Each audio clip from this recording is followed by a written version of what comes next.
Hello student, welcome back to Matty Zeta 24/7। This is Anita Sharma, your history mentor. Student, आज के इस video में हम बात करने वाले हैं हमारी क्लास 11th हिस्ट्री का चैप्टर जिसका नाम है राइटिंग इन सिटी लाइफ। तो हम इस पूरे चैप्टर को एक वन शॉट में समझने वाले हैं। तो इस पूरे चैप्टर को आपको लास्ट तक देखना है। तो आपको आपके एग्जाम में, चाहे वो आपके हाफ ईयरली एग्जाम में आ रहा है या फिर आपके फाइनल एग्जाम में आ रहा है, तो इस चैप्टर को जरा ध्यान से लास्ट तक देखिएगा, समझिएगा, क्योंकि इस चैप्टर से आपके काफी सारे क्वेश्चन आपके एग्जाम में पूछे जाएंगे। चलिए स्टार्ट करते हैं हमारे राइटिंग एंड सिटी लाइफ। तो राइटिंग और सिटी लाइफ मतलब कि राइटिंग कहां से स्टार्ट हुई दुनिया में, राइटिंग कहां से कब कैसे स्टार्ट हुई, साथ साथ में जो सिटी लाइफ है, जो अर्बनाइजेशन है, ये कहां से स्टार्ट हुआ, तो सारी चीज हम डिस्कस करने वाले हैं अपने इस चैप्टर के अंदर। ठीक है, चलिए तो बिना टाइम वेस्ट किए स्टार्ट करते हैं। तो सबसे पहले हम इसका इंट्रोडक्शन पार्ट पढ़ते हैं। तो इंट्रोडक्शन पार्ट में हम क्या करने वाले हैं, इंट्रोडक्शन पार्ट में Mesopotamia is derived from the. अब ये मेसोपोटामिया क्या है, देखो मेसोपोटामिया आपने सिविलाइजेशन का नाम सुना होगा। तो सबसे पहले हमें जानना है कि ये मेसोपोटामिया था क्या, राइट।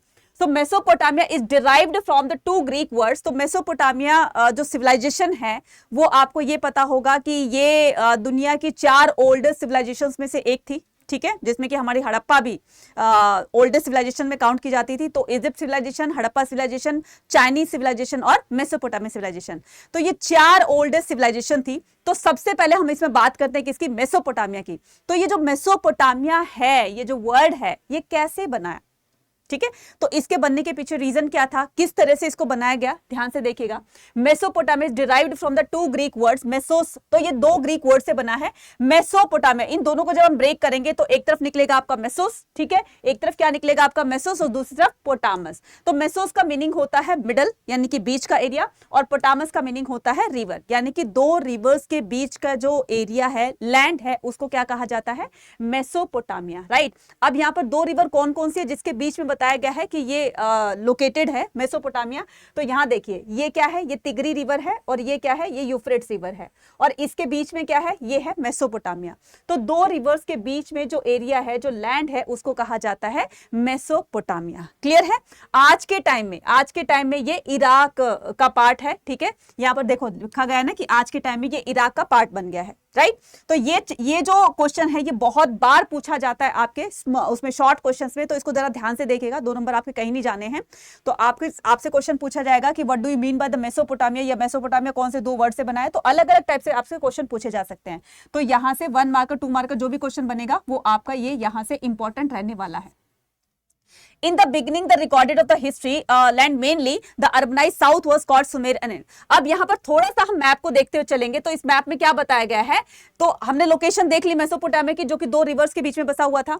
तो इसके सदर्न साइड में सबसे पहले अर्बनाइजेशन होती है। ठीक है, सदर्न साइड में सबसे पहले अर्बनाइजेशन होती है। यहाँ पर लिखा हुआ है in the beginning recorded the history the land mainly urbanised south was called Sumer और अक्कद। अब इसमें जो नीचे आप देख रहे हो ना, नीचे इसके सदर्न साइड में, यानी कि जो मेसोपोटामिया के सदर्न साइड की बात हो रही है, ये नहीं, इसके नीचे नहीं, ये जो मेसोपोटामिया है, ये जो लैंड आप एरिया देख रहे हो ना, इसके सदर्न साइड में। तो सदर्न आपको पता है ये ईस्ट वेस्ट नॉर्थ साउथ, ठीक है, ये आपका नॉर्थ हो गया, साउथ हो गया, ईस्ट हो गया, वेस्ट हो गया।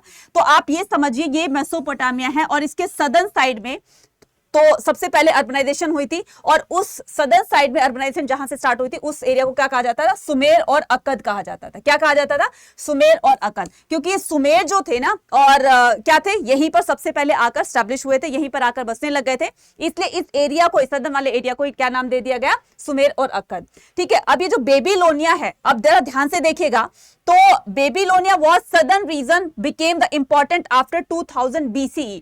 अब बेबीलोनिया की बात करते हैं, फिर समर ये जो सुमेर है और जो अक्कद है, इसको चेंज करके एक टर्म यूज की गई, दैट इज बेबीलोनिया। ठीक है, तो इसके बदले में एक टर्म यूज की गई है बेबीलोनिया। तो ये बेबीलोनिया सदर्न साइड के पार्ट की है मेसोपोटामिया के।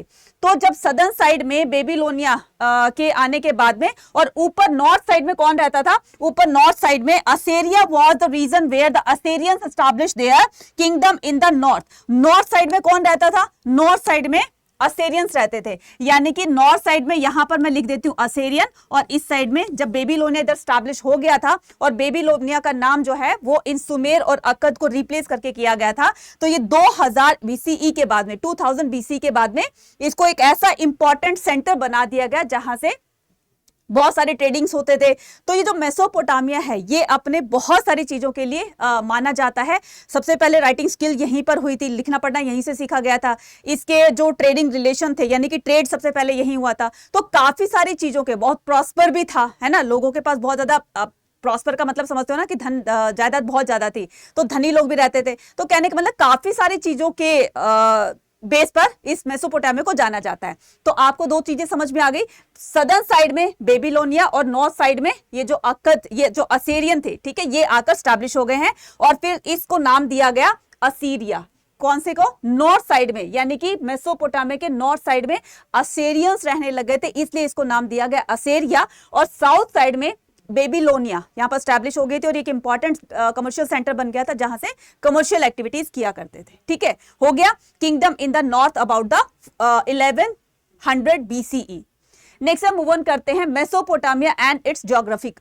ठीक है, ज्योग्राफी। तो मेसोपोटामिया और उसके ज्योग्राफिकल फीचर्स के बारे में हम यहाँ पर बात करने वाले हैं।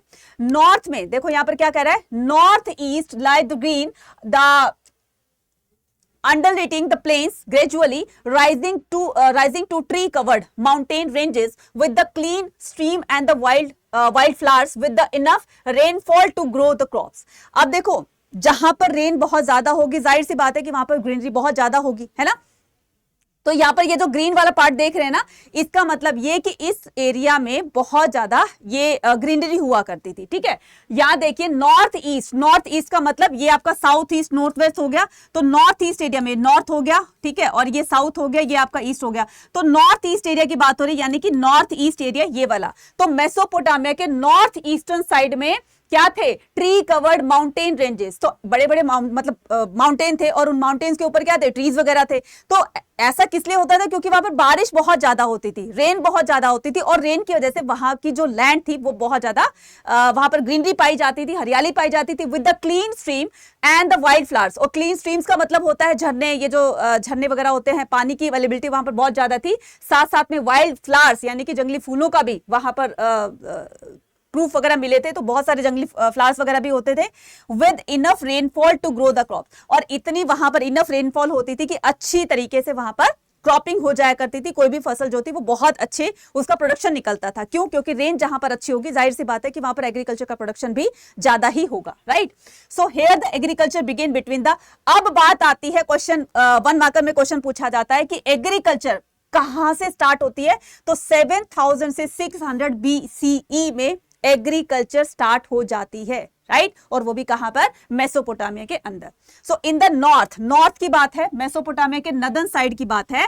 There is a stretch of upland called a steppe. Steppe किसको कहते हैं, नॉर्थ साइड में देखिए, there is a stretch of upland called a steppe. तो स्टेपी एरिया जहां पर जो है वो ग्रीनरी होती है, जहां पर ग्रेजिंग वगैरह करवाई जाती है, steppe area where animals herdings offers the people a better livelihood than the agriculture। तो इस स्टेपी एरिया में वो लोग रहते थे जो कि एग्रीकल्चर नहीं करते थे, लेकिन वो अलग तरीके का काम करते थे। फॉर एग्जांपल एनिमल्स हर्डिंग, यानी कि एनिमल्स को जो कहते हैं ना डोमेस्टिकेशन करना, तो वो इस तरह का काम किया करते थे, पशुपालन किया करते थे। दूसरी तरफ जो लोग थे वो एग्रीकल्चर किया करते थे। तो इन दोनों के ऑक्यूपेशन अलग अलग थे। So sheep and goat product meat milk and the wool in the abundance. ठीक है, इन अबंडेंस। तो ये लोग क्या करते थे, ये लोग एनिमल हर्डिंग करते थे, जिसमें कि गॉड प्रोडक्ट्स होते थे, मीट, ठीक है, जो भी हमें एनिमल से मीट वगैरह मिलता है, गॉड प्रोडक्ट होती है, मिल्क मिलता है, वूल वगैरह मिलती है। तो इस तरह के काम किया करते थे। नेक्स्ट पर बात करते हैं कि the significance of the urbanisation. देखो बच्चे, इस पूरे चैप्टर को हमने इसी वीडियो में कवर करना है, इसलिए इसकी क्विक रिवीजन लेकर चल रहे हैं। अगर आपको डिटेल में जानना है और भी अच्छे तरीके से, तो इसके टॉपिक वाइज वीडियोस बना दिए गए हैं, वहां पर जाकर उसको अच्छी तरह से समझ लेगा। हम ये क्विक रिवीजन कर रहे हैं, ठीक है। The significance of the urbanisation, right. तो सिग्निफिकेंस ऑफ द अर्बनाइजेशन मतलब इसके सिग्निफिकेंस, अर्बनाइजेशन के शहरीकरण के सिग्निफिकेंस हमें कहां से मिले, तो इस पर डिस्कस कर रहे हैं हम। Urban centre involve in the various economic activities. देखो हमें इतना पता है कि जो विलेज एरिया होता है, एक होता है सिटी एरिया, एक होता है विलेज एरिया। विलेज एरिया में ज्यादातर लोग एग्रीकल्चर करते हैं, जबकि सिटी एरिया में ज्यादातर लोग जो है वो अलग अलग तरह के ऑक्यूपेशंस करते हैं, अलग अलग तरह की उनकी एक्टिविटीज होती है। तो कोई कुछ किसी तरह का काम करता है, कोई किसी तरह का काम करता है। लेकिन अगर मेनली पार्ट देखा जाए विलेज एरिया में, ठीक है, जो रूरल एरिया होता है वहां पर लोग ज्यादातर एग्रीकल्चर किया करते हैं। सो urban centre involve the various economic activities करते हैं, ठीक है। किसी की फैक्ट्री हो गई, कंपनी हो गई, बहुत तरह के काम होते हैं सिटीज में। तो such as the food production trade, तो वहां पर फूड प्रोडक्शन ट्रेड होता है, भोजन बनाने का काम होता है, ठीक है। मैन्युफैक्चरिंग होती है, सर्विसेज होती है, तो कोई भी चीज बनाने का काम होता है कि शर्ट बना दी, कोई भी मशीन बना दी, कोई भी कुछ एक्सवाइजेड कुछ भी मैन्युफैक्चर कर दिया, तो उसमें इस तरह के काम कहाँ होते हैं? सिटीज में होते हैं। After the city people were not self sufficient. अब सिटी के लोगों को रॉ मटेरियल लेने के लिए, अगर वो कोई भी अगर अपनी कंपनी में कोई भी प्रोडक्ट प्रोड्यूस कर रहे हैं, बना रहे हैं, उनकी मैन्युफैक्चरिंग कर रहे हैं, तो उसके लिए रॉ मटेरियल चाहिएगा। रॉ मटेरियल के वो किस पे डिपेंड करते थे? वो लोग गांव वालों पे डिपेंड करते थे, रूरल एरिया के लोगों पर डिपेंड करते थे, वहीं से ही उनको रॉ मटेरियल मिलता था। City people were not self-sufficient. The carver of the stone, seal, required bronze tool, colored stone, etc. तो इनके लिए जो भी इनका प्रोडक्शन होता था, उनके लिए वो दूसरों पर डिपेंड करते थे, राइट। तो इस तरीके से ये देखिए, ये यहाँ पर रूरल एरिया में इस तरह से एग्रीकल्चर किया जाता था, और शहरों में इस तरह की एक्टिविटीज होती थी, कमर्शियल एक्टिविटीज होती थी, इकोनॉमिक एक्टिविटीज होती थी। The bronze tool markers need the metal. अब ये जो टूल जो मतलब एक तरह से आप ये देखिए कि अगर मान लीजिए मार्कर है, ठीक है, अब मार्कर को बनाने के रॉ मटेरियल चाहिएगा, ठीक है। रॉ मटेरियल लेने के लिए उनको किसी न किसी पर डिपेंड होना पड़ेगा जहां से वो रॉ मटेरियल ले सकते हैं। अब वहां से उनको रॉ मटेरियल मिल गया, अब जो फाइनल प्रोडक्ट बना, अब वो फाइनल प्रोडक्ट कहीं ना कहीं उन जगहों पर भी तो यूज होंगे जहां से रॉ मटेरियल लिया है। अब कोई भी टूल बनाया गया, वो टूल कहां बनेगा? फैक्ट्रीज में बनेगा, कंपनीज में बनेगा, ठीक है ना। अब मान लीजिए कोई भी टूल है, या कोई भी आप प्लो ले लीजिए, ठीक है, जो एग्रीकल्चर में काम आता है, वो प्लो कहां पर बनेगा? मशीनों से बनेगा, है ना। अब वो मशीनें कहां बनेगी? शहरों में बनेगी। तो इस तरीके से जो रॉ मटेरियल उन्होंने माइन से लिया, गांव से लिया, कहीं से भी लिया, उन्होंने एक प्लो तैयार कर दिया। अब वो प्लो क्या करेंगे? रूरल एरिया में जो फार्मर्स होते हैं वो तैयार करेंगे। तो इस तरह से वो एक दूसरे के ऊपर डिपेंड रहते थे। तो ये सभी बताया गया है कि the bronze tool marker needs a metal, the charcoal, so they depend on the product और service of the other people. कोई भी काम ना अकेले कोई नहीं कर सकता है, उसको हर छोटे छोटे काम के लिए दूसरों पर निर्भर रहना पड़ता है, डिपेंड रहना पड़ता है। अगर आप कोई अपनी नोटबुक है, ठीक है, मैडम आपको पढ़ा रही हैं, तो इसके लिए आपको बुक चाहिए, आप कुछ लिखने का काम कर रहे हो, आपको पेन चाहिए, आपको नोटबुक चाहिए। तो कहने का मतलब आप वो खुद से वो चीजें नहीं कर रहे हैं ना, तो आपको भी छोटे छोटे कामों के लिए दूसरे पर डिपेंड रहना पड़ता है। तो सेम ऐसे वहां पर भी एक्टिविटीज हुआ करती थी। नेक्स्ट आता है movement of the good into the city. अब रूरल एरिया से सिटी में, सिटी से रूरल एरिया में चीजें कैसे एक्सचेंज होती थी, यहां पर देखिए कैसे मूव ऑन होती थी। So food resources were abundant in the Mesopotamia were legged stone. यहां देखिए food resources were abundant in the Mesopotamia, तो ये इसको फूड रिसोर्सेज को अबंडेंट किया गया था, but lack of the stone, wood and metal, so the important wood imported wood, copper, tin, silver, gold, shell, stone from the Turkey and the Iran. तो यहां देखो, जो चीज जहां पर बहुत ज्यादा बल्क में होगी ना, वो चीज जाहिर सी बात है कि दूसरी जगह एक्सपोर्ट की जाएगी, दूसरी जगह उसको ले जाया जाएगा, और वहां से जो चीजें आएंगी जो हमारे एरिया में नहीं है, तो वहां से वो चीजें लाई जाएंगी। अब जो चीज जहां पर एग्रीकल्चर कहीं बहुत ज्यादा होता है, तो एग्रीकल्चर का जो सरप्लस प्रोडक्शन होता है वो एक्सपोर्ट किया जाएगा बाहर को, और जो हमें जो चीज चाहिए वो हम बाहर से इसको इंपोर्ट करवाएंगे। यही सब चीजें हो रही थी। Transport is also important for the urban development. अब चीजें एक जगह से दूसरी जगह पर जाएगी, तो जाहिर सी बात है उसके लिए ट्रांसपोर्टेशन रिक्वायर्ड होगा, है ना, ट्रांसपोर्टेशन की नीड होगी, तो ट्रांसपोर्टेशन भी चलने लगा। अब किस तरह का ट्रांसपोर्टेशन? लोग तैर कर तो सामान उधर से उधर नहीं पहुंचाएंगे ना, तो उसके लिए बोट्स वगैरह बननी शुरू हो गई, उसके लिए शिप्स बनना शुरू हो गया। तो पहले वाटर ट्रांसपोर्टेशन को ही अवेल किया जाता था, right. So transport is also important for the urban development. Urban की डेवलपमेंट यानी कि शहरीकरण के लिए ट्रांसपोर्टेशन एक बहुत इंपॉर्टेंट रोल प्ले करता है। अगर किसी कंपनी में कोई भी प्रोडक्ट मैन्युफैक्चर होता है, बनाया जाता है, तो उसको सेल करने के लिए दूसरी जगह तक ले जाया जाएगा। अब वो ले जाने का काम कौन करेगा? ट्रांसपोर्टेशन करेगी, ट्रांसपोर्ट के थ्रू वहां दूसरी जगह पहुंचाया जाएगा। तो ये जो है अर्बनाइजेशन में या फिर अर्बन डेवलपमेंट करने के लिए ये चीजें बहुत काम आती है, transportation. The canals and the natural channels were route for the goods transport. अब इसके लिए क्या बनाएंगे, कैनल्स बनाई जाएगी, मतलब नहरों का निर्माण होगा, ठीक है। नेचुरल चैनल्स जो होंगे तो उनके भी चैनल्स बनाए जाएंगे कि उनका वाटर का फ्लो उधर कर दिया, उनका उधर कर दिया, तो इस तरीके से उसके चैनल बनाए जाएंगे, उनके रास्ते बनाए जाएंगे कि कौन सा रास्ता किधर को गया है। तो उसी से ही वो लोग क्या करते थे, अपनी ट्रेडिंग एक्टिविटीज किया करते थे। तो पूरा का पूरा इसमें बताया गया है। नेक्स्ट हम मूव ऑन करते हैं, the development of the writing. तो राइटिंग का डेवलपमेंट कहां से हुआ, ठीक है। यहां पर ये बहुत इंटरेस्टिंग सा है, तो मैंने आपको शायद इसकी स्टोरी भी सुनाई थी आपको, किस तरह से राइटिंग की डेवलपमेंट हुई। यहां देखिएगा क्या होता है कि cuneiform is derived from the, ये क्या है, ये क्यूनिफॉर्म राइटिंग होती है बच्चे, ठीक है। मतलब कोई नुकीली चीज होती है, जैसे जो नेल होता है ना, कील जो होती है, तो उस टाइप का ना कोई उनके पास टूल होता है जिससे कि गीली मिट्टी पर कुछ लिखा जाता है। तो उसी में बताया गया, इसको क्या कहते हैं, क्यूनिफॉर्म राइटिंग कहते हैं। क्यूनिफॉर्म देखो क्या होता है, cuneiform is derived from the Latin word. तो ये याद रखना, ये ग्रीक से हुआ है या लैटिन से हुआ है, तो ये लैटिन वर्ड से डिराइव्ड हुआ है। Word the senses meaning wedges from and the forma meaning that the shape, ठीक है। So the word cuneiform means the wedges shaped letter. अब वेजेस मतलब कील नुमा, नुकीले आकार के आप ये जो देख रहे हैं पूरा का पूरा ये जो लिखा हुआ है, तो इस तरह की राइटिंग को क्या कहते थे, क्यूनिफॉर्म लैंग्वेज बोला करते थे, ठीक है, क्यूनिफॉर्म राइटिंग बोला करते थे। तो ये क्यूनिफॉर्म क्या था, the word cuneiform means wedge shaped letter. Wedge shaped मतलब जिसके किनारे वगैरह होते हैं या कुछ इस तरीके से उसको लिखा जाता था कि उसके शेप्स वगैरह बनती थी, तो उसको कहते हैं cuneiform.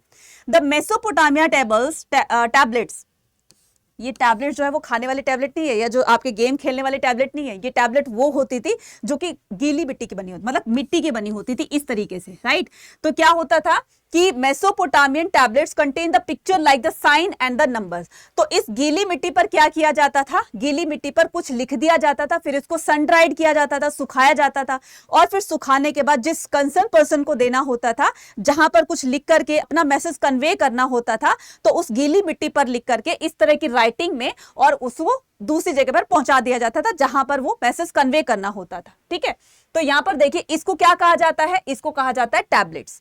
Contain the pictures like the sign and the numbers. तो इस तरह के पिक्चर्स और साइन यहां पर उसको इंसर्ट किया जाता था, उसको लिखा जाता था, राइट। तो writing began in Mesopotamia in 3200 BCE।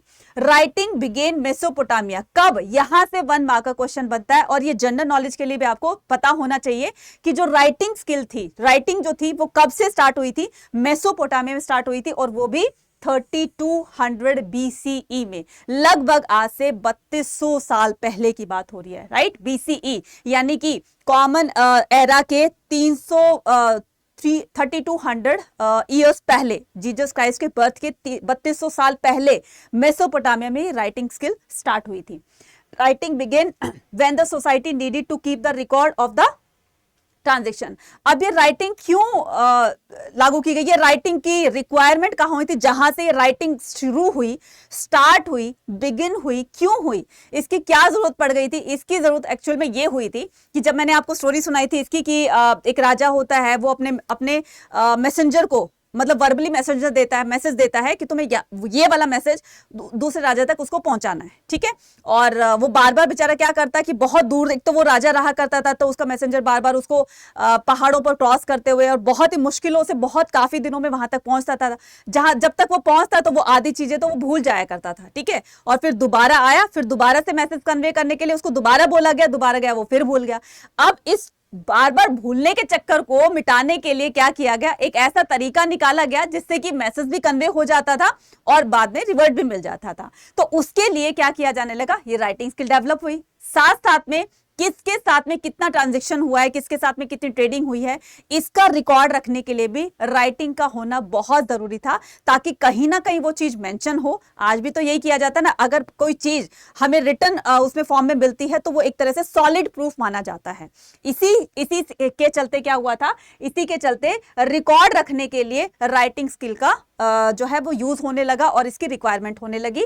Mesopotamia road on the tables of the clay. तो इस तरह की गीली मिट्टी पर पहले कुछ लिखा जाता था और लिखने के बाद फिर इसको सन ड्राइड किया जाता था, इस तरह से मैसेज को कन्वे किया जाता था। ऐसी काफी सारी टेबल्स जो है हमें मेसोपोटामिया से मिली है। जैसे हमारी लाइब्रेरी में बुक्स रखी होती है ना, ऐसे वहां की कुछ लाइब्रेरी में हमें क्या मिले, इस तरह के टैबलेट्स मिले। काफी सारे डिस्ट्रॉय भी हो गए हैं लेकिन कुछ हमें मिले भी हैं, राइट। नेक्स्ट करते हैं the development of the writing. अब ये राइटिंग डेवलपमेंट में जरा ध्यान से देखना।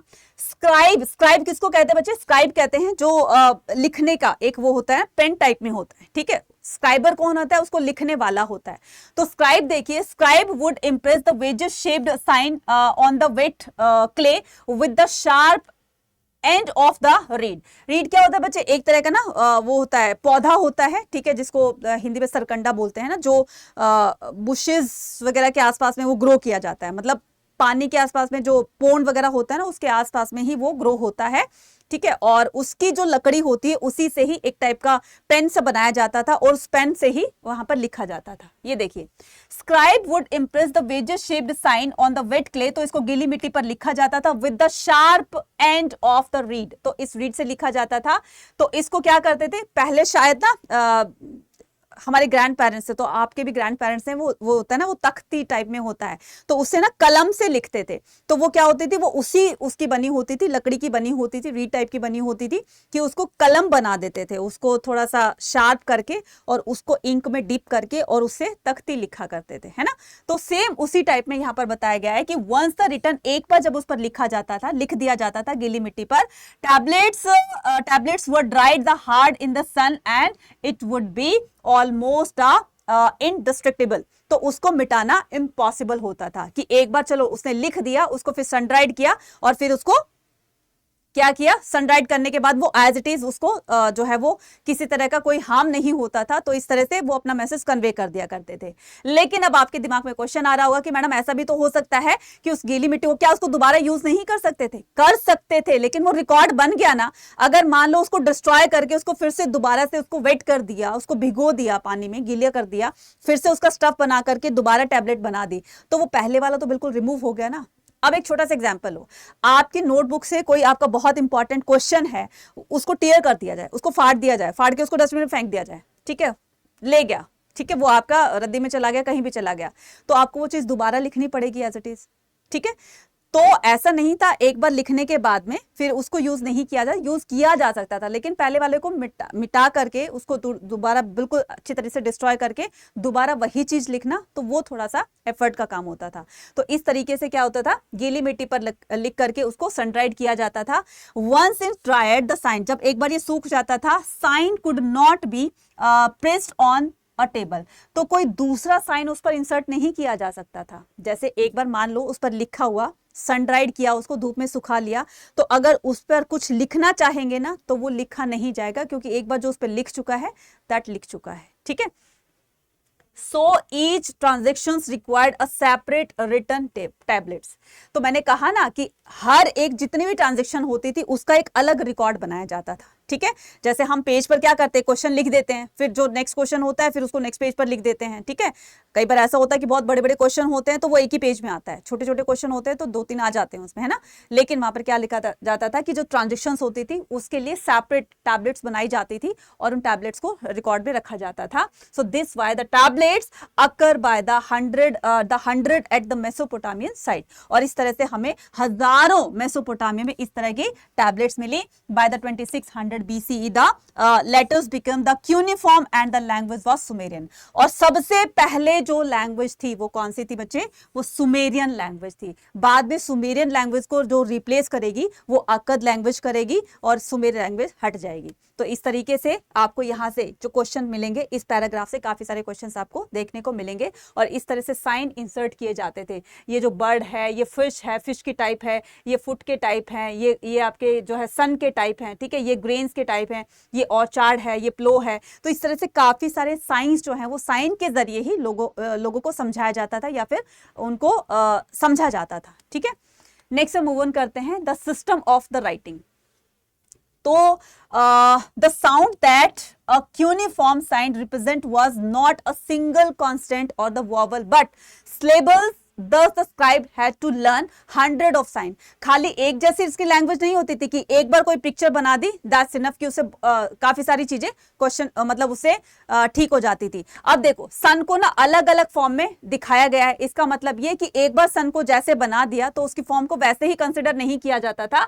तो देखिए मीनिंग क्या है, द सन है तो outlet of the character BC 3500 BC में सन को ऐसे बनाया जाता था। उसके बाद 2500 बीसी में सन को ऐसे बनाया जाता था, 700 में ऐसे बनाया जाता था बीसी में, 500 बीसी में ऐसे बनाया जाता था। और आज सन की शेप कैसी है, आज सन की शेप ऐसी है। मतलब कहने का कि the sound that the cuneiform sign represent was not a single consonant of the wall but syllable, thus the scribe had to learn 100 of sign. तो इसके लिए काफी सारे साइन को यूज किया जाता था। कोई भी अगर उनको सेंटेंस बनाना होता था, किसी को समझाना होता था, तो इस तरह के काफी सारे साइन को यूज करते हुए एक पूरा सेंटेंस फ्रेम किया जाता था, तब जाकर उसको समझाया जाता था। फॉर एग्जाम्पल अगर किसी को बताना है कि सन जो है वो बहुत सन राउंड होता है, मतलब गोल होता है, ठीक है, बहुत ही ज्यादा हॉट होता है, तो इस तरीके से उसको ना काफी सारे सिंबल्स बनाने पड़ते थे उसको सामने वाले को समझाने के लिए, राइट। तो he had to handle a wet tablet to get the written before it dry। तो उसको सुखाने से पहले गीली मिट्टी पर कुछ लिखना होता था। So the writing was a skilled craft। और इसको हर कोई नहीं लिख सकता था, इसको बहुत ही स्किल्ड पर्सन लिखा करते थे, क्योंकि हर किसी को पढ़ना लिखना नहीं आता था, और जिनको थोड़ा बहुत पढ़ना लिखना आता था उसी को ही ये लोग इस तरह का काम करवाते थे। So it convey the visual form of the system of the sound of a particular language. और इस तरह से पर्टिकुलर लैंग्वेज का क्या हो जाता है, इमर्जेंस हो जाती है। और सबसे पहली जो लैंग्वेज थी वो थी सुमेरियन। क्लियर हो गया। चलिए नेक्स्ट माना जाता है लिटरेसी। तो अब बात करते हैं किसकी, लिटरेसी की। किंग ऑफ द, अच्छा, मेसोपोटामिया को उसकी लिटरेसी, उसके एस्ट्रोनॉमी, उसके मैथमेटिक्स, उसकी प्रोस्पेरिटी, काफी सारी चीजों के नाम से उसको जाना जाता है, क्योंकि मेसोपोटामिया से ये सारी चीजें इमर्ज हुई थी, राइट। नेक्स्ट आता है कि king and the very few could read and right. मतलब किंग के साथ साथ वेरी फ्यू का मतलब होता है बहुत कम, ना के बराबर। एक तो किंग होता था, थोड़ा बहुत पढ़ा लिखा होता था, और साथ में उसके जो राज्य में लोग रहते थे उनमें बहुत ही कम लोग पढ़े लिखे होते थे, ठीक है। So there were the 100 of the sign to learn and many of these were complex. बहुत सारे साइन लर्न करने पड़ते थे इसके लिए। अब आप लोग जिस भी क्लास में हो, ठीक है, फर्स्ट से लेकर के आप क्लास 11th में आ गए हो, तो आपको काफी सारे लेटर्स को सीखना पड़ा ना। अ ऐसे बनता है, ए ऐसे बनता है, एस ऐसे बनता है, स ऐसे बनता है। तो काफी सारे आपने लेटर सीखे, और फिर उनको ज्वाइन करते हुए फिर आपने मात्राएं भी सीखी, तब जाकर आपने सेंटेंस फ्रेम करना स्टार्ट किया, चाहे वो इंग्लिश में है चाहे वो हिंदी में है, ठीक है। सेम ऐसे ही there were 100 of the sign to learn and the many of these were complex. बहुत सारे ऐसे साइन सीखने पड़ते थे, और ये बहुत ही इजी नहीं था टास्क, ठीक है। तो उनके लिए तो बहुत ही मुश्किल था, क्योंकि अनपढ़ थे। तो उसमें जो थोड़े बहुत पढ़े लिखे थे, तो उनको इस तरह का एक बहुत ही कहते हैं ना कि बहुत बड़ी प्रॉब्लम उनको फेस करनी पड़ी सीखने में, राइट। तो इनको हजारों साइन सीखने पड़ते थे। If a king could read, अगर कोई किंग पढ़ना लिखना सीख जाता था, that was recorded in his boastful inscription. तो उसकी गाथाएं, यानी कि उसकी बोस्टिंग का मतलब होता है किसी चीज को बढ़ा चढ़ा कर कहना, कि कहते हैं ना कि अंधों में काना राजा, की कुछ लोगों में अगर राजा पढ़ा लिखा होता था तो वो अपनी बोस्टिंग करता था, अपने इंस्क्रिप्शंस में लिखवाता था कि हमारा राजा इतना बड़ा, इतना पढ़ा लिखा है, इतना विद्वान है, उसको ये आता है वो आता है। तो अपनी शेखियां, अपनी जो तारीफें हैं, अपनी जो प्रशंसा है, बड़ाई है, वो बढ़ा चढ़ाकर लिखवाता था अपने इंस्क्रिप्शंस के अंदर, राइट। उसके बाद writing reflected the mode of the speaking, right. तो जो राइटिंग है वो क्या होता था, स्पीकिंग का एक जरिया होता था, ठीक है। अब जैसे मान लीजिए कि आप और हम हैं, ठीक है, अभी ऑनलाइन क्लासेस ले रहे हैं। अब आप ना तो मेरे से बात कर सकते हो, मतलब फेस टू फेस बात कर सकते हो, ना ही मैं आपसे। तो जो हमारा कमेंट सेक्शन होता है ना, तो मैं उसमें आपको क्या बोलती हूँ बार बार कि कमेंट सेक्शन में लिखकर बताइएगा कि आपको वीडियो कैसी लगी, ठीक है। तो इस तरीके से आप अपने डाउट्स भी लिखते हैं, काफी सारे बच्चे हैं ना, कुछ बच्चे नहीं लिखते हैं। तो वो जरिया क्या है कि वो आपके और मेरे बीच का जो कनेक्शन है वो क्या है, राइटिंग है। आप कहीं और किसी दूसरे स्टेट में हो, मैं किसी दूसरे स्टेट में हूं, अब आमने सामने बात नहीं हो सकती, तो हमारे जो कन्वर्सेशन का जो एक जरिया होगा, एक मीडियम होगा, वो क्या होगा, कमेंट सेक्शन होगा। कमेंट सेक्शन में आप लिखकर बताएंगे, तो वो लिखकर क्या हो गया, राइटिंग हो गई। इसी तरह से बताया गया है ना कि it was kinship that organize trade and writing. So it was kinship that organize the trade. और इस तरीके से ये जो राइटिंग थी, ये क्या होती है, इसी राइटिंग के ही थ्रू ट्रेड होते थे, बड़े बड़े ट्रेड होते थे, उनका रिकॉर्ड रखा जाता था। और जो बहुत दूर दराज के देश होते थे, उनके राजाओं के साथ जो डीलिंग हुआ करती थी वो राइटिंग में ही तो होती थी बच्चा, है ना। जैसे आपका बताया कि आप दूसरे स्टेट में हो, मैं दूसरे स्टेट में हूं, हमारा अब आप तक मेरे को मैसेज कन्वे करता है या आपका मैसेज मेरे तक आ जाए, तो वो एक राइटिंग ही तो जरिया है ना।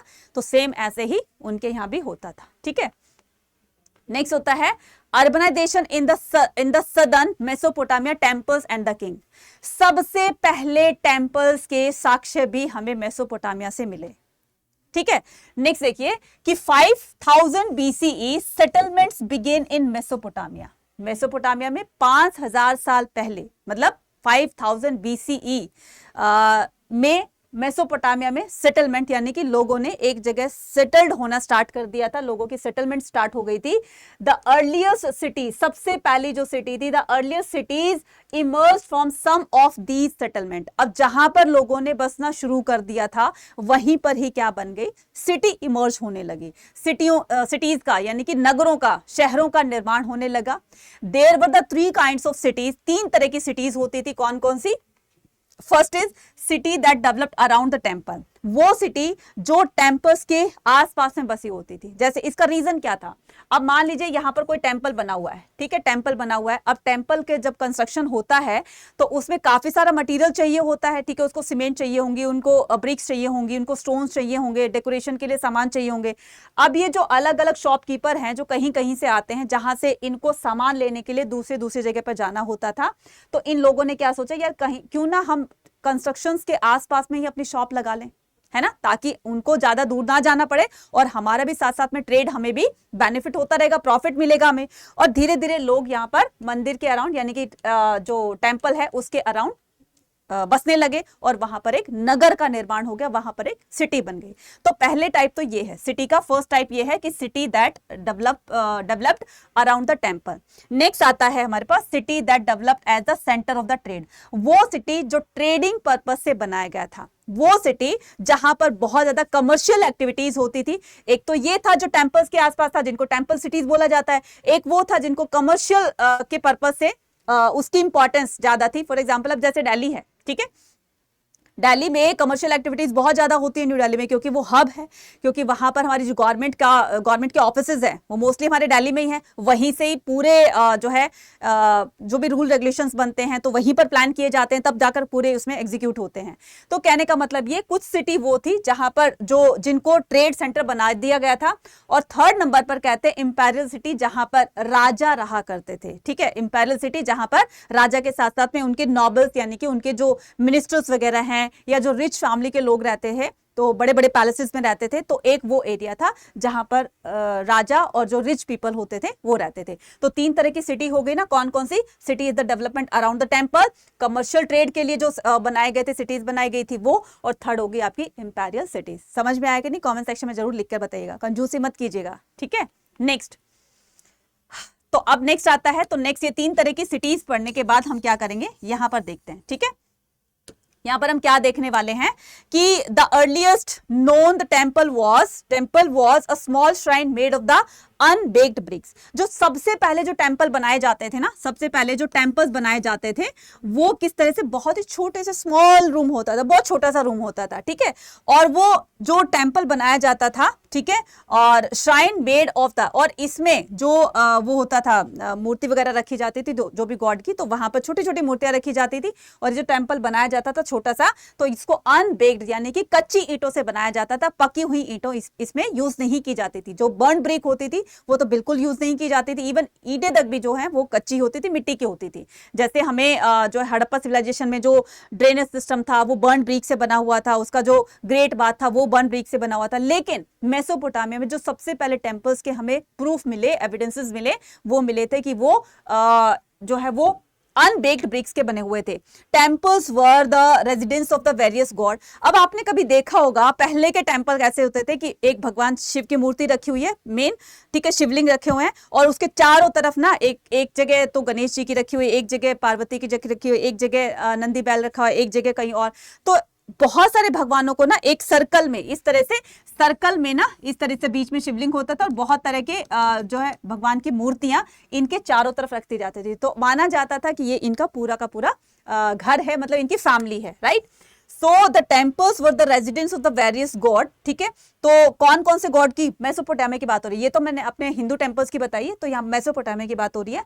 तो गॉड, मून गॉड ऑफ उर, ठीक है, उर में जो थे मून गॉड थे, ठीक है, वो उर में थे। And for the Inanna the goddess of, तो जो उर के यानी कि मून के गॉड, जिसको मून गॉड बोलते हैं, मतलब उनका जो वर्शिप जिसकी करते थे, पूजा करते थे, तो वो मून गॉड की करते थे, जो कि उर में था।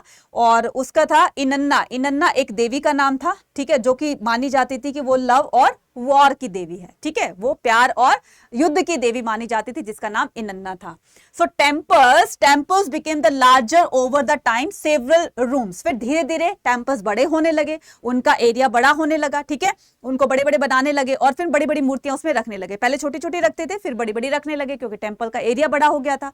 Temples always had their outer wall going in the out the regular interval. तो जो टेम्पल्स बनाए जाते थे ना, वो घर के बीचों बीच बनाए जाते थे। तो हर घर में ना एक छोटा सा टेम्पल होता था, जिसमें कि वो डेली डेली वर्शिप किया करते थे, पूजा पाठ किया करते थे।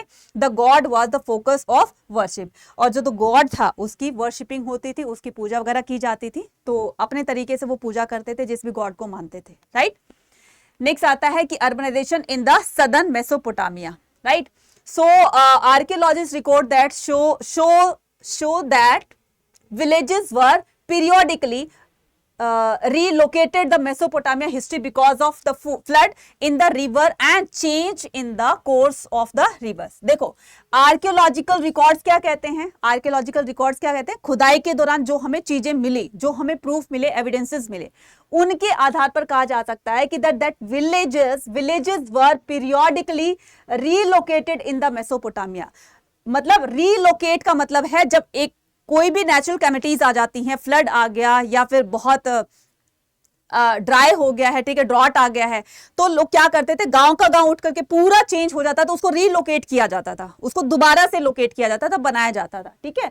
तो in the Mesopotamia history because of the flood, ठीक है, कभी ऐसा होता था कि फ्लड के आने से, बाढ़ के आने से पूरा का पूरा गांव खराब हो गया है, डिस्ट्रॉय हो गया है, तो फिर से उसको जब बाढ़ खत्म हो जाती थी, पानी जरा सूख जाता था, तो उसको फिर से रीलोकेट किया जाता था। So in the river and change in the course of the river there was man made problem as well। तो इसके साथ ही नेचुरल कैलेमिटीज के साथ में मैन मेड प्रॉब्लम्स भी हुआ करती थी, जिसके चलते बहुत सारी चीजें उनको फेस करनी पड़ती थी। Those who lived in the upstream stretches, तो जो स्ट्रीम्स के मतलब कि जो पहाड़ों की तरफ ऊपर की तरफ रहते थे, so stretch of the channel could divert so much water in their field that villages the downstream were left without water। अब एक तो वो एरिया होता था, अब मान लीजिए जो कोई ऊपर एरिया होगा, ठीक है, अब वहां पर झरने बह रहे हैं, ठीक है, एक थोड़ा सा एग्जांपल हो, अब ये क्या है, ये कोई पहाड़ है, ये कोई हिली एरिया। अब हिली एरिया में क्या होगा कि यहाँ से पानी आएगा, कोई भी झरना गिरेगा यहाँ पर, कुछ लोग यहाँ पर बने गांव में रहेंगे, ठीक है, कुछ लोग करेंगे यहाँ पर रहेंगे, मतलब नीचे की तरफ रहेंगे। अब ये जो ऊपर रहने वाले लोग हैं ना, ये क्या करते थे, कभी कभी इनके पानी को यहाँ पर रोक दिया करते थे कि नीचे पानी नहीं जाना चाहिए। क्यों? क्योंकि ये लोग क्या करते थे, इनके जो एनिमल्स आते थे कि इनकी फसलों को खराब कर देते थे। तो आए दिन इनमें पानी को लेकर के, एनिमल्स को लेकर के कोई ना कोई कॉन्फ्लिक्ट होता रहता था, झगड़ा होता रहता था, ठीक है। तो ये इस तरह से अपनी दोनों की इनकी दुश्मनी जो है वो चलती रहती थी। तो the channel could divert so much water in the flood that villages downstream, तो जो गांव नीचे की तरफ बसा हुआ था उनके पानी को रोक दिया जाता था कि इनको बस पानी नहीं मिलना चाहिए। तो खुंदस क्या थी, इनकी दुश्मनी क्या थी कि वो एनिमल्स को इनको हार्म किया करते थे, ठीक है। Urbanization in the southern Mesopotamia temples and the king, we know that the little about the procedures of the marriage. अब हम थोड़ा सा मैरिज का प्रोसीजर लेकर चलते हैं। A declaration was made about the willingness to marry by the bride's parents. Bride's parents का मतलब होता है जो लड़की के जो पेरेंट्स होते हैं, माता पिता होते हैं, वही डिसीजन लिया करते थे कि हमारी बेटी की शादी किसके साथ होनी चाहिए।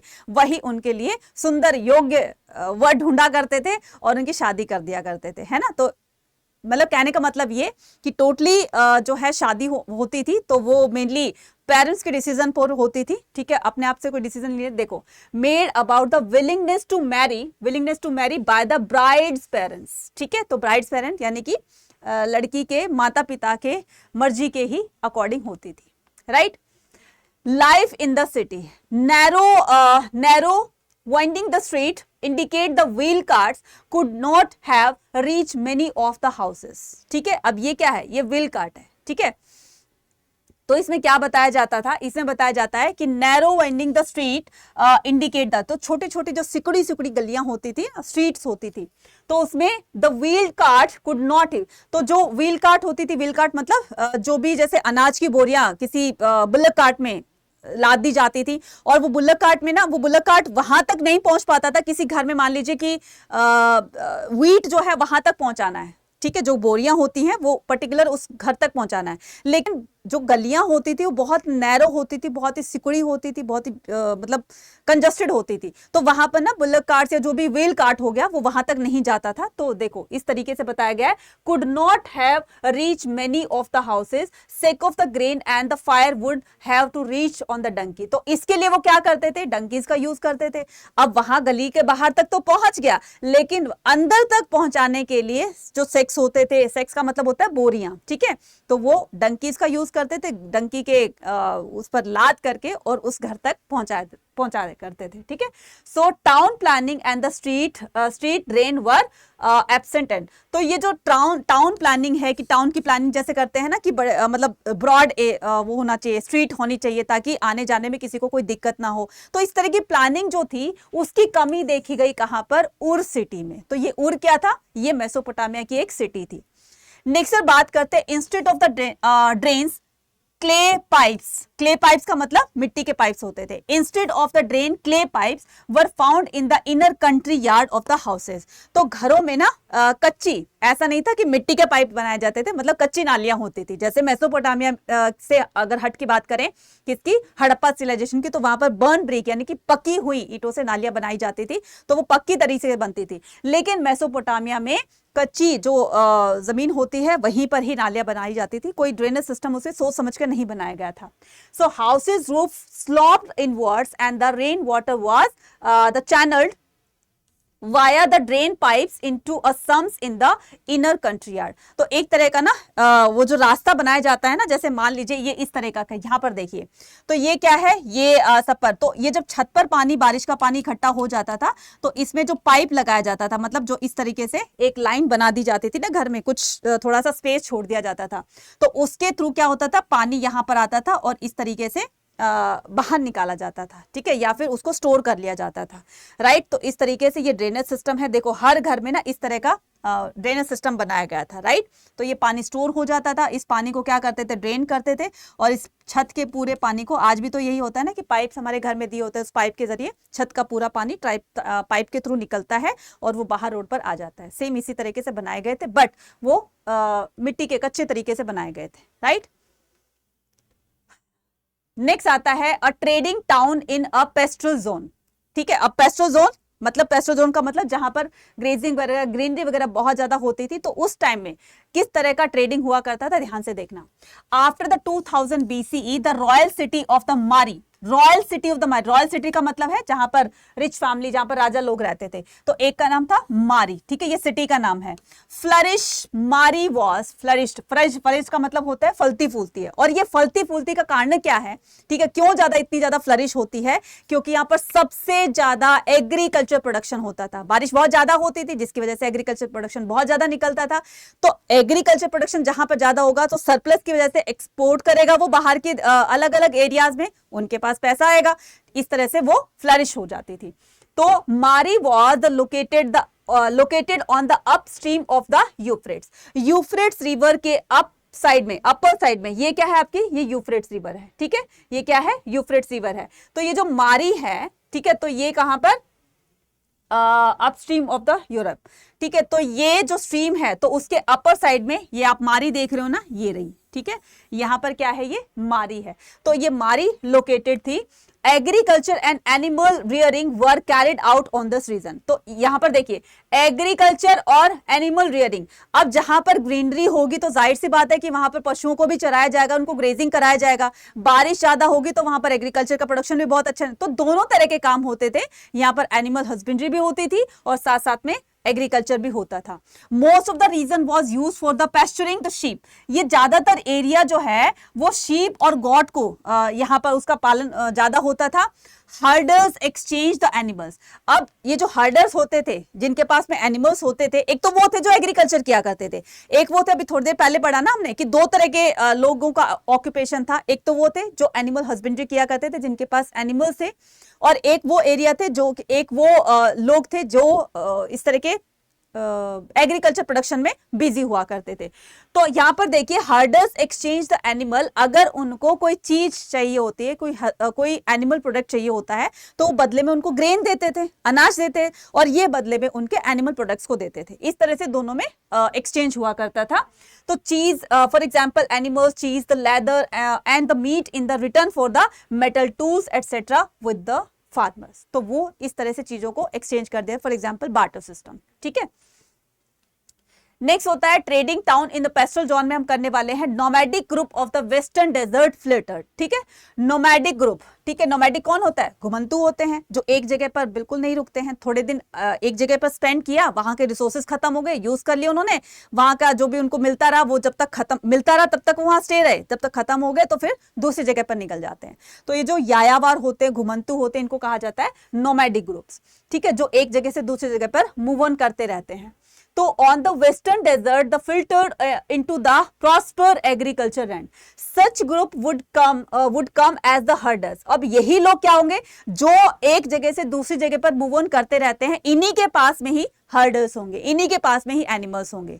तो एनिमल जैसे आपने देखा होगा ना, कई बार रोड पर देखा होगा आपने, कोई पर्सन होता है, ठीक है, जो राजस्थान साइड के बड़ी सी पगड़ी पहने होते हैं, या तो बहुत सारी गायें चल रही होती है, काउस चल रही होती है जिनमें बड़े बड़े सींग होते हैं, या फिर बहुत सारी भेड़ बकरियां होती हैं, है ना, कुछ इस तरीके से देखा होगा ना। अगर देखा है तो कमेंट सेक्शन में लिखकर बताना मुझे, राइट।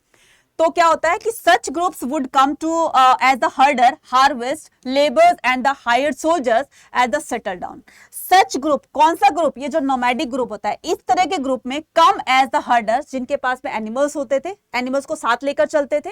ठीक है, हार्वेस्ट लेबर, अब इन्हीं ग्रुप में से किसी को हार्वेस्टिंग लेबर के लिए भी लगाया जाता था, मतलब जब फसलों की कटाई होती थी तो इन्हीं लोगों में से किसी को हायर कर लिया जाता था, ये लोग वहां पर काम किया करते थे। और hired soldier and settle down, और किसी किसी को सोल्जर्स के रूप में भी यूज कर लिया जाता था, तो वो धीरे धीरे वहां पर सेटल डाउन होने लगे। So these including the Akkadian. ठीक है, तो दीज इंक्लूडिंग, इनमें कौन कौन, इन ग्रुप में, किसमें? नोमैडिक ग्रुप में बता रहे हैं। So including the Akkadians, the Amorites, the Assyrian and the Armenians. तो इनमें ये ग्रुप में ये लोग शामिल होते थे। ये ट्राइब्स के नाम है। ठीक है, ये क्या है? ये ट्राइब्स हैं बच्चे। ठीक है, so officer of this town would go abroad. क्या कह रहा है? अब्रॉड नहीं, विदेश चला गया, ऐसे नहीं। देखो, ऑफिसर ऑफ दिस टाउन, तो इन टाउन्स के ऑफिसर जो थे वो एक जगह से दूसरी जगह पर, मतलब एक शहर से बदले दूसरे शहर में जाते रहते थे। इंस्पेक्ट द कार्गो, किस लिए जाते रहते थे? अब्रॉड का मतलब ये नहीं कि वो विदेशों में चले गए थे, वो दूसरे एरिया में जाकर चेक किया करते थे, सुपरवाइज किया करते थे। किसको? Inspect the cargo. कार्गो किसको कहते हैं? जो बड़ी बड़ी शिप चलती हैं, जिन पर बहुत सारा सामान लोड किया जाता है, उसको दूसरी जगह पर भेजा जाता है, तो उसको चेक करने के लिए वो लोग एक जगह से दूसरी जगह पर जाया करते थे। And लेवाई a charge of about the 1/10 of the value of the good. और देखो, जहां पर, अब मान लीजिए कोई भी हार्बर है, कोई भी बंदरगाह है, सी पोर्ट है, अब बाहर से कोई एक मिनट बताती हूं। अब ये जो है, ये रिवर है या समुद्र है, कोई भी है, अब इनके किनारे जो भी सिटीज होंगी, इनके साथ कोई भी टाउन होगा, तो ये जो हार्बर का मतलब होता है बंदरगाह, सी पोर्ट आप कह सकते हो। ठीक है, अब जो सामान बाहर से आएगा, इंपोर्ट एक्सपोर्ट होगा, तो वो जाहिर सी बात है कि इस एरिया से निकलकर ही तो जाएंगे ना। इंपोर्ट एक्सपोर्ट होगा तो यहाँ के जो रूलर होंगे, वो, उनका तो एक सबसे बड़ा बेनिफिट ये हो गया कि इनके पास में ये वाटर अवेलेबल है, रिवर है, सी कोस्टल एरिया है, जो भी है। ठीक है, इनको इनका फायदा कैसे हुआ कि जो भी सामान आता जाता था उस पर ये टैक्स लगाते थे कि ये हमारे एरिया के अंडर आता है, तो आपको अगर सामान लाना ले जाना है तो इसके लिए आपको टैक्स देना पड़ेगा। तो टैक्स देने से क्या हो गया? उनके पास धीरे धीरे पैसा आने लगा। ठीक है, सो thus although the kingdom of the मारी, तो ये क्या करते थे? मारी के लोग उनसे क्या करते थे? टैक्स लिया करते थे। So thus although the kingdom of Mari was not military strong but it was exceptionally prosperous. तो हालांकि इनके पास में मिलिट्री सेक्शन बहुत वीक था, मतलब मिलिट्री थी नहीं, ना के बराबर थी, लेकिन ये प्रॉस्पर थे। क्यों? क्योंकि ये आने जाने पर बहुत ज्यादा टैक्स लगाते थे। कोई माल यहां से उधर गया है, उधर से एक्सपोर्ट इंपोर्ट हुआ है, यहां से एक्सपोर्ट हुआ है, तो उस पर टैक्स लगाया करते थे, क्योंकि इनके पास वो वाटर अवेलेबिलिटी थी ना, तो इसलिए ये धीरे धीरे फ्लरिश होती गई और ये प्रॉस्पर होती गई, राइट। नेक्स्ट बात करते हैं सिटी इन मेसोपोटामियन कल्चर। तो Mesopotamia valued in the city life. तो मेसोपोटामिया की जो सिटी लाइफ है वो बहुत ज्यादा मानी जाती है, बहुत ही स्पेशल मानी जाती है, क्योंकि यहीं से ही शहरीकरण, अर्बनाइजेशन स्टार्ट हुआ था। Many communities and culture lived side by side. और इसके अलावा मेसोपोटामिया के अलावा साइड बाय साइड बहुत सारे कल्चर्स, नए नए कल्चर्स जो है वो धीरे धीरे इमर्ज होने लगते हैं। सो कम्युनिटीज, मैनी कम्युनिटीज, काफी सारी कम्युनिटीज इमर्ज होने लगी थी। कल्चर्स, डिफरेंट डिफरेंट तरह के कल्चर जो है वो साइड बाय साइड इमर्ज होने लगे थे। After the city were destroy in war, जब ये मेसोपोटामिया सिटी वॉर में बिल्कुल कंप्लीटली डिस्ट्रॉय हो गई थी, ठीक है, सो दे रिकॉर्ड दैम पोएट्री, ठीक है। तो इसको जो है एक पोएट्री के थ्रू रिकॉल किया गया, इसको याद किया गया कि पहले ऐसी हुआ करती थी, उसके बाद ऐसी हुआ करती थी। तो इसका जो है वो किस तरह से डिस्ट्रॉय होती है, तो मैंने इन दोनों की कहानी बताई थी। बहुत दोनों अच्छे दोस्त थे, ठीक है। तो एक की डेथ हो जाती है, फिर वो दूसरा भी उसके गम में बाहर निकल जाता है कि ये डेथ क्यों होती है। तो इसका सच जानने के लिए वो चला जाता है, घर से निकल जाता है अपना पूरा राजपाट छोड़ करके। तो उसको पता चलता है कि मतलब वो कहता है कि मैं मरना नहीं चाहता हूं, तो मरने के लिए क्या करना पड़ेगा, मुझे अमृत पीना पड़ेगा। तो उसके तलाश में वो चला जाता है समुद्र की तरफ, जहां पर उनको पता चलता है कि यहाँ पर उनके एंसेस्टर्स बताते हैं कि यहाँ पर अमृत रखा हुआ है, तुम जाकर पी लो तो तुम मर नहीं जाओगे। तो उसको वो अमृत मिलता है, लेकिन वो अमृत का जो वो एक पॉट होता है, जो भी कंटेनर होता है, उसको एक जगह पर रखकर जैसे ही वो नहाने के लिए जाता है, कुछ भी करने के लिए जाता है, तो वो एक स्नेक ने आकर के उसको पी लिया, उसको ड्रिंक कर लिया, ठीक है। और वो क्या होता है, इस तरीके से वो जो अमृत का थोड़ा सा था, उसकी जो उम्मीद थी कि मैं मरना नहीं चाहता हूं, तो वो भी उसको नहीं मिला। इस तरीके से फिर वो सदा सदा के लिए क्या करता है, वापस आता है और आकर फिर बहुत बीमार पड़ जाता है और मर जाता है। इस तरीके से बताया जाता है, ऐसा आपकी एनसीईआरटी बुक में लिखा गया है। तो इस तरीके से ये पूरी मेसोपोटामियन सिटी जो है वो मेसोपोटामिया डिस्ट्रॉय हो जाता है, ठीक है। Who took there these cities, the Gilgamesh. तो ये जो था गिलमिश था, ठीक है, वहां का राजा Gilgamesh was the ruler of Uruk. ये कहां का राजा था? उरुक का राजा था। 1 मार्क का क्वेश्चन आता है यहां से। And great hero who subdued the people war and fight, ठीक है, फॉर एंड वाइड। तो ये बहुत ही पावरफुल रूलर माने जाते थे, ठीक है। और इतने पावरफुल कि बड़े बड़े जो है वो देवताओं से, राक्षसों भी नहीं लेता था, उनसे भी टक्कर ले लेता था, ठीक है। तो he got a shock when his heroic friend died. तो वो बहुत ज्यादा शॉक हो जाता है जब उसके बहुत ही क्लोज फ्रेंड की डेथ हो जाती है। He then set out to find then the secret of the immortality, ठीक है। इमोरलिटी का मतलब होता है कि वो एक ऐसा सीक्रेट जानना चाहता था जिससे कि कभी भी किसी की मौत ना हो, मतलब खास करके तो उसकी तो बिल्कुल ना हो। तो उसके लिए वो एक मोरलिटी को, यानी कि एक अमृत की तलाश में वो बाहर निकल जाता है, और इस तरीके से जब उसको नहीं मिलता तो वो अपने आप को खत्म कर लेता है, राइट।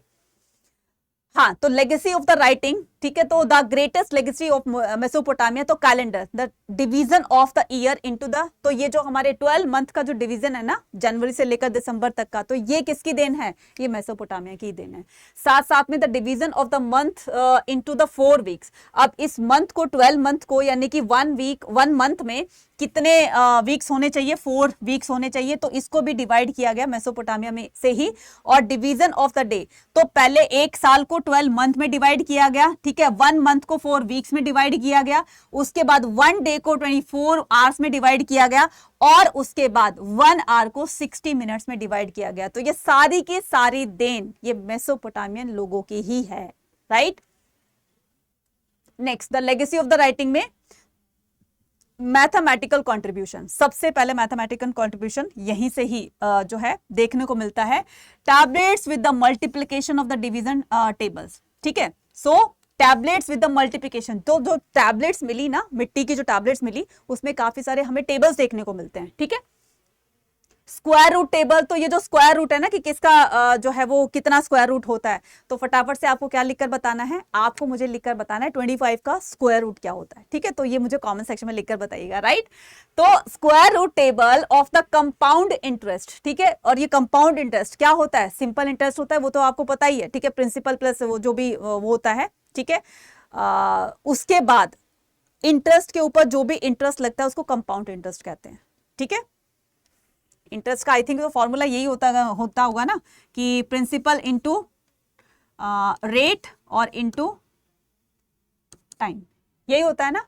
अब ये जो प्रिंसिपल होता है या जो रेट होता है या जो इंटरेस्ट होता है, मतलब ये जो सिंपल इंटरेस्ट निकालने का फॉर्मूला यही होता है, लेकिन इंटरेस्ट अगर कोई पे नहीं करता, उसका बहुत सारा इकट्ठा होता है, तो उस इंटरेस्ट के ऊपर भी इंटरेस्ट लगाया जाता है, उसको कंपाउंड इंटरेस्ट बोलते हैं। और ये कंपाउंड इंटरेस्ट की देन भी मेसोपोटामिया के लोगों की ही है।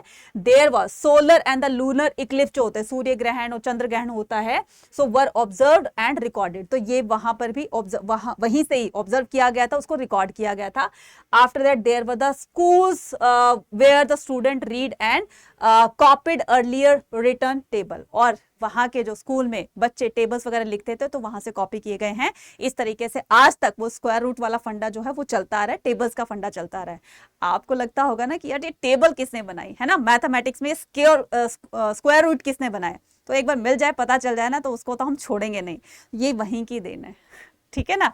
आपको मैथ्स अच्छा लगता है कि नहीं लगता है, कमेंट सेक्शन में जरूर लिख कर बताइएगा, राइट। तो ये था हमारा आज का क्विक रिवीजन, ठीक है। क्विक रिवीजन का मतलब होता है जल्दी से हमें चैप्टर को बहुत ही जल्दी से समझना होता है, जैसे समरी होती है ना चैप्टर्स की, इस तरीके से। अगर डिटेल में जानना है तो इसके आप टॉपिक्स वाइज देख सकते हैं, तो आपको बहुत अच्छे से क्लियर हो जाएगा। अगर आप चैनल पर नए हो तो चैनल को जरूर से सब्सक्राइब कीजिएगा, क्योंकि ये ह्यूमैनिटीज स्टूडेंट के लिए स्पेशली बनाया गया है। चैनल को सब्सक्राइब कीजिएगा और कमेंट कीजिएगा कि आपको ये वीडियो कैसी लगी, कमेंट सेक्शन में जरूर लिखकर बताइएगा, ठीक है। और क्या है, ज्यादा ज्यादा अपने फ्रेंड्स के साथ इसको शेयर करना है, और चाहो तो लाइक कर देना, ठीक है। और कमेंट सेक्शन में जितने भी मैंने क्वेश्चंस पूछे हैं ना, उनका आंसर दीजिएगा।